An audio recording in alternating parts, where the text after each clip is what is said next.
kape, balita at opinyon. Muli pong nagbabalik ang KBO on the road, kape, balita at opinyon. Kasama ko pa rin po, syempre, ang ating, tunay, lugod king mabalakat po, Councilor Ralph David po, or Aka Basti. So, kanina po nabanggit ko po sa inyo, no, kung sino ba si Consi Ralph David, pag wala siya sa, serbisyo sa politika. Pero ngayon, kukwentuhan namin kayo, paano nga ba naging connected si Consi Ralph? Ano bang ang naging istorya niya? Kasi ako din talaga gulat na gulat. Sabi ko nga sa inyo, binubuli lang namin to dati. Minsan nga, inuutos-utusan namin to kasi mga, ano sila sa amin nun mga lower years sila sa amin, mga baby. Oo, ngayon hindi mo alam. Ay nako, hindi ko na pwedeng i-bully. Charot. So, Consi, kanina nung off-cam pa tayo, nagkukwentuhan tayo, at na-impress ako on paano ka nag-start the humble beginnings. Baka gusto mong ibahagi sa ating mga viewers, paano nga ba na-incline si Councilor Ralph David po sa politika? Yes, yun natin. Nasabi ko nga kanina, nag-graduate kasi ako 2012 sa Manila, yung sa designer. Then, darating itong barangay election ng 2013. So, meron akong tinulungan na humabol ng city councilor, pero hindi siya pinalad. So, hahabol ng kapitan ngayon si Doc Aurelio. Okay. So, humabol siya ng kapitan. So, ako yung isa sa mga napili nila. Pero, so kinakausap nila ako, pinatawag niya ako sa clinic niya. Sabi ko, pag-isipan ko yung bagay na yun. Dahil wala akong line sa politics. Tsaka knowing you, Yes, na mahihiyain ka, hindi ka nga nagsasalita Tsaka hindi ako never ako nag-SK Kagawad, umabol ng SK, never ako nag-ganon. Pero yung sa lugar namin, yung mga nag-organize ng mga, yung doon sa gas dam, sa lugar namin. Then, yung mga liit-liit na programs. To make the story short, napa-oo nila ako. So, napa-oo nga nila ako sa team ni Doc Aurelio noon. Ako lang yung nanalo na kagawad noon. Sa team nyo noon? Sa team namin. Then, saka si Doc Au ng kapitan. So, kami lang. Kami lang dalawa. Kami lang dalawa. Doon na nag-start yung yung engage ko sa politics. Kaya nga sabi nila noon, mga tito-tita ko, talagang niloloko nila ako. Tinan mo nga itong si Baste. Akalain mo. Nasa politics siya ngayon. Tapos yung mga kapatid ko, pag nanalo ko, kagawad, sabi nila. So, ganyan yung reaction nila. Dahil walang politics sa namin. Walang politics sa family namin. So, ako lang talagang sumubok. At ng sakit ng ulo dahil alam naman natin yung public servant is talagang iba sa private life, malayo. Ilang taon ka nung mag-start kang makapasok na sa public service? Yes, ko noon 26 years old. Oh, you're still young. 26 years old ako noon nung first time ako magkagawad. So first time pumasok at pinalad naman noon. So, paano yung naging transition mo at acceptance mo sa sarili mo na pagmulat mo ng mata mo, ay, kagawad na ako pala.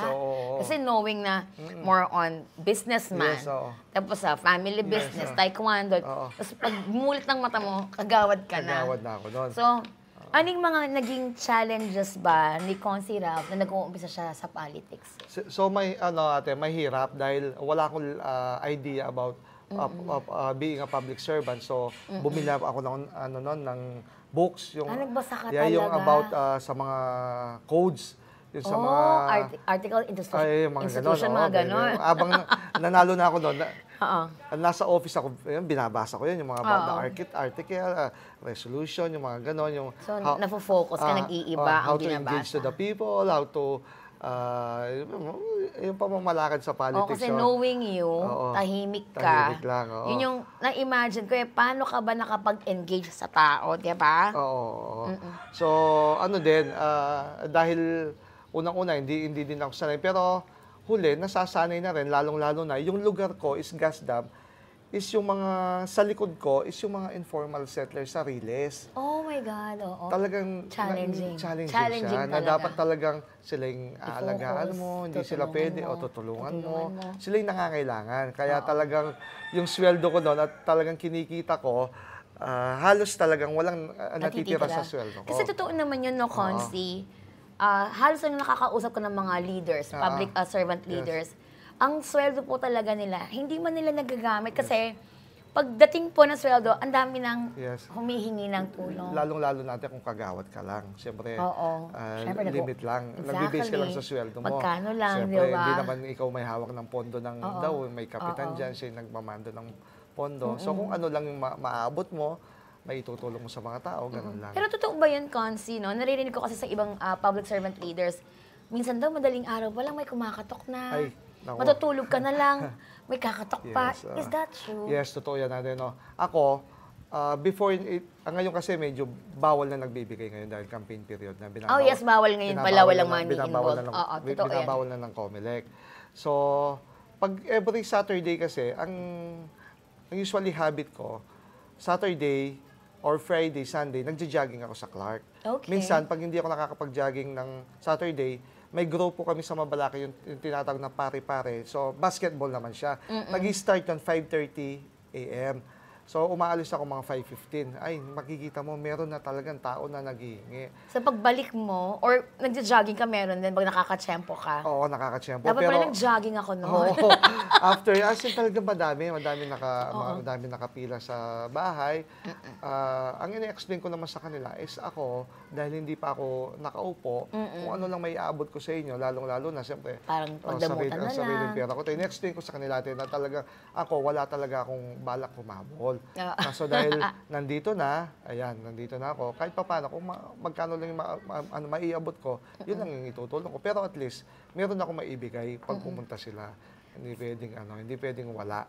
Dahil alam mo naman, sasabihin nila kaagad, yung tao yun, hindi man nagbibigay. Oo.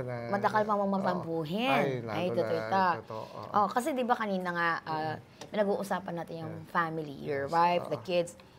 Paano yung acceptance ng wife mo, lalo na pag maaga may mga tao? Pinag-aawayan nyo ba yon yung mga unang ang araw sa politics?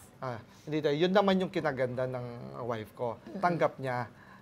Pero before itong dumating itong ng campaign na to, before ako mag-file, talagang nangako na ako na hindi na ako hahabol. Kaya nung wala siyang idea na talagang habol ako, nung nakita na lang niya yung picture ko na nakapost sa group namin, hindi niya kinausap for 4 days. Then, in-explain ko sa kanya, sabi ko, kahit ako, alam mo naman, nangako na ako na hindi na ako habol. Pero, ewan ko, kung ba't ako dinadala ng pagkakataon dito, ng tadhana, ewan ko kung God's will ito para parang sa atin. Calling mo talaga, parang calling sa atin. Ayaw ko. Biruin mo natin, yung pictorial nila, umiwas na ako. Pinapapunta ako, 2 o'clock. Pero hindi ako pumunta, umuwi ako. Then, 5 o'clock, lalabas na ako para mag-jogging sa Clark. Tinatawagan nila ako. So, doon nila ako pinapunta na mag-pictorial talaga. Kumbaga, pinatawag ka lang ng basta-basta na walang dahilan. Pagdating mo doon, yes, kasi yung pwesto ko is bilang chief of staff ni Mayor noon. Kumbaga, nagsiserve na ako as public servant. Totoo yan. Okay ka na doon? Mas busy pa nga ako kasi Monday to Thursday pumapasok ako. So, pag wala si Mayor, ako yung mga pumipirma ng mga financial na kailangan ng mga tao. Mga financial, burial. So, mas busy ako sa mga nakaupo kasi sila session, gumagawa ng batas. Alam naman, pag councilor, approval, ganun lang sila. So, ako yung mga nakakaharap ng mga tao. Ikaw talaga yung parang sa operation saka sa floor. Okay. So, yun. Kaya sabi ko, hindi na ako. Pareho lang naman. ang negative side pa, pag nung nag-file ako, automatic resign ako. Oh, yes. Kasi automatic resign ako, bawal. bawal. So, kung ano yung pwesto ko noon, kung ano yung sweldo ko, natanggal. Natanggal sila. Yung mga benefits mo. Yung benefits, imbis na nag-serve na ako 4 years sa GSIS, na dapat 15 years makumpleto mo, na-stop siya ngayon. Exactly. Yes, na-stop siya. So, hindi mo alam, wala ka pang kasiguraduhan na mananalo bilang dito sa panghabol. Doon, sigurado na. Pero, okay ka na. Okay na. So, pero andito na, sabi ko nga, sana God's will na lang yung nangyayaring ito. Sige. So, sa aming pagbabalik po, pag-uusapan naman natin kung ano ba yung mga naging accomplishments na ni Councilor Ralph David po. Huwag po kayong aalis, KBO on the road.